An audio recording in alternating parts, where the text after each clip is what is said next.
Hello fantastic folks, and welcome to my channel, Lottie's Tea Time.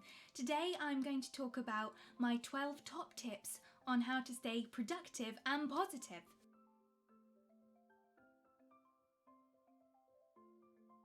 So a little bit about me first. Yes, I am the new kid on the block, so please be kind to me. I am a human being who is newly present in this form of media. This is the time where we can sit and chat together and we can have tea. So fetch yourself your favourite hot beverage and join me as we have a little chat. So, here's a bit about me first. I've just finished studying theatre and performance at Falmouth University. And as you've probably gathered, this isn't the best time to be trying to infiltrate the theatre industry. Yeah. So I am a free creative bean buzzing and bopping around. I am not living in beautiful Cornwall anymore. I am in the unknown realm.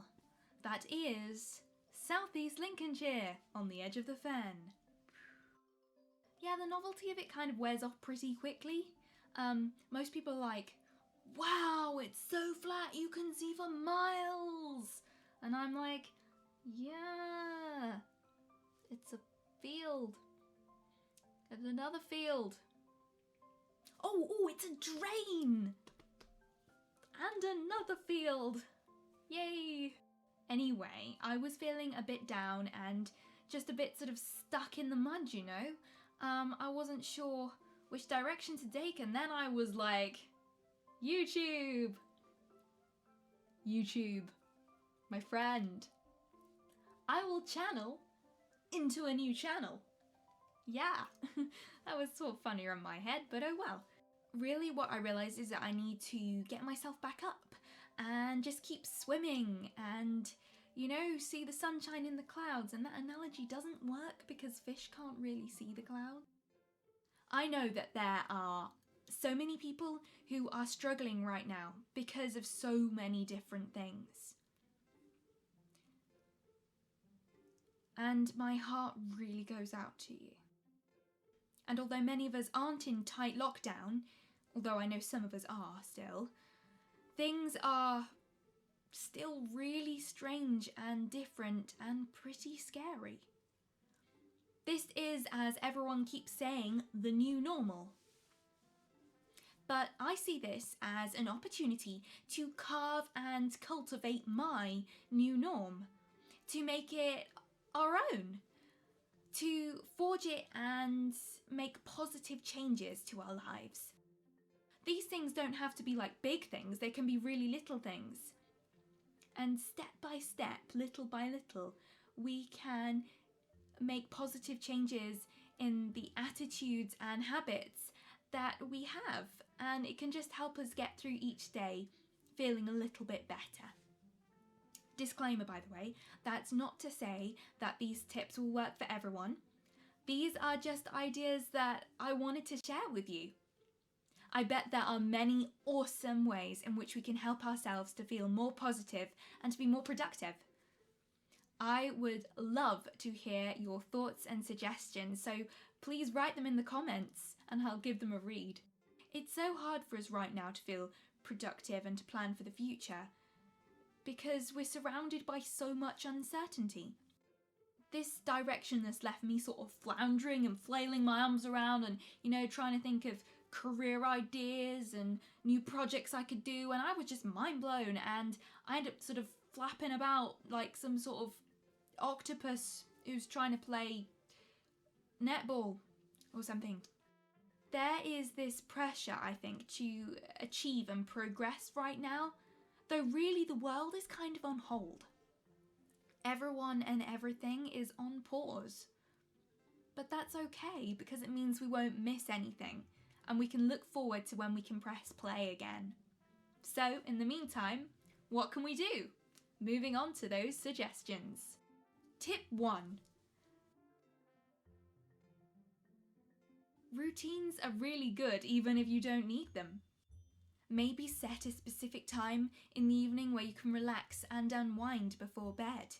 and then set a specific time to go to bed. This kind of rhythm helps you to sleep better and should help you feel more refreshed for the next day. I could also suggest that on a day-to-day basis, following a funky colour-coded timetable or something similar.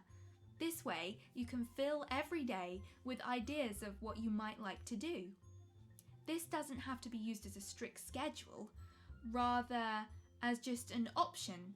So, for example, if I was sitting there at 10 in the morning on a Tuesday and I was like, what am I going to do? Don't know what to do. I can look at my colour-coded timetable on my phone and be like, I plan to do some drawing this hour. So I go and do it. So this might work for you if you enjoy a daily routine of varied and useful activities. Tip 2. Maybe write an aspirations list. Even if you can't go and do these things now, you can still write them down anyway, and then you can be excited about what you might be able to do in the future. Then you can have something to strive for and to look forward to. Tip 3. Exercise is good, nature is good, fresh air is good, and squirrels are good. Watch out for those squirrels. Tip 4. Talk to people who you haven't spoken to in ages. Tech is there and it's awesome. So pick up the phone and give them a text or a call. You could really lift someone's spirits and help lift your own at the same time. Tip 5.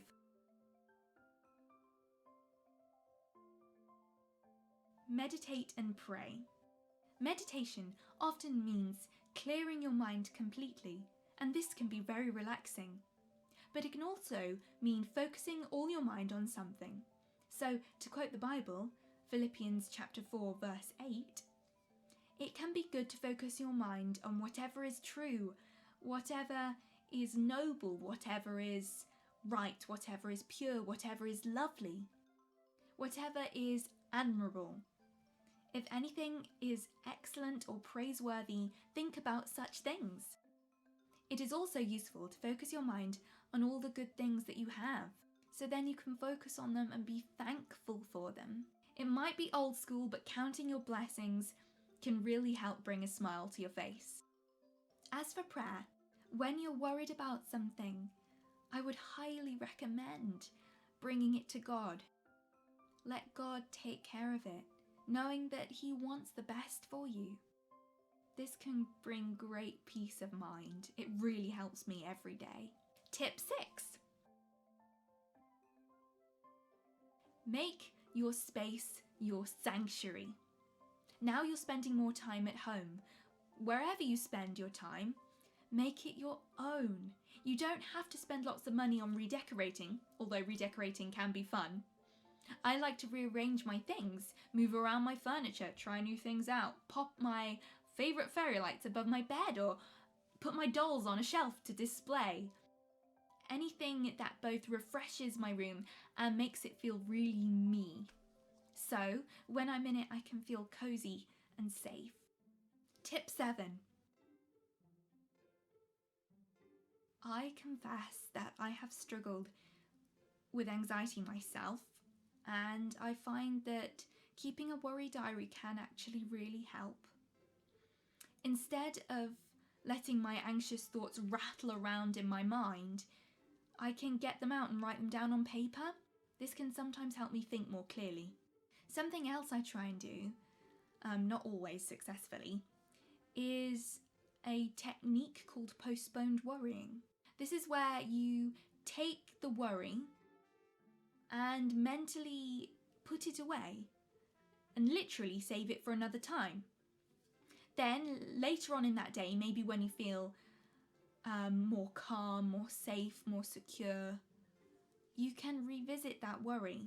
Sometimes after time has passed, that worry doesn't actually seem so bad anymore. But if you're still anxious about that thing, then it means it is something that you do need to do something about. But if you can't do something about it, then just let it go. I know that sounds really easy, to just let it go. I understand it's hard, but sometimes I think Knowing something's out of your control can actually be really liberating. Tip 8. This suggestion is tried and true. Watch your favourite movies and TV shows. Escapism is always a handy tool. I love to hide away and bury myself in fiction for an hour or two. Tip 9. Play games. Games are good, they're fun, and they give us a great excuse to be sociable. You can either play games with those you live with, or you can play games with your friends online. Tip 10. Be creative. Paint or write poetry, or cultivate a new outlet of expression. Being creative is both relaxing, mentally stimulating, and a great and healthy way to express your emotions. Tip 11. Self-care. Even if you're at home most of the time, self-care is still really important. You might not be going out, but I find that it can do wonders for your well-being to still get ready as if you were. So curl that hair, don your favourite jacket, pop on those awesome shoes, whatever makes you feel confident and comfortable. I love a good snuggly PJ day as much as anyone. But when I was feeling down during the last lockdown, I realised I missed thinking about what to wear and feeling fresh. So now I like to combat low moods by having a nice shower and a bath and then trying out a new hairstyle or dressing up, like as if I was going to a garden party or something. It brought me some joy, so why not? Maybe give it a try. What's your go-to look that can help bring you a smile? Tip 12. Most importantly, when you can, do things that give you energy, fill you up and make you feel stronger. Don't do things that will take energy all the time. Do whatever makes you feel energized. So there are my tips on how to feel more productive and feel more positive. I hope you found them helpful. It is really difficult right now, especially now. And even though we know all these things, it's okay to not be okay. If you're struggling, try to reach out to someone you trust or contact an organisation which can help you. I'm still on a journey too, and I still battle with anxiety, but I'm trying to follow these steps and help myself so I can help others. It's my hope that we can create a community here where we can uplift and support each other whilst embracing the wacky, the crazy, the random, the funny. Whatever floats our boats will go on that journey. If you have any topics that you would like me to talk about or suggestions on challenges I might do, write them in the comments below. I'd love to hear what you have to say. And of course, lovelies, please like and subscribe. Have a lovely day.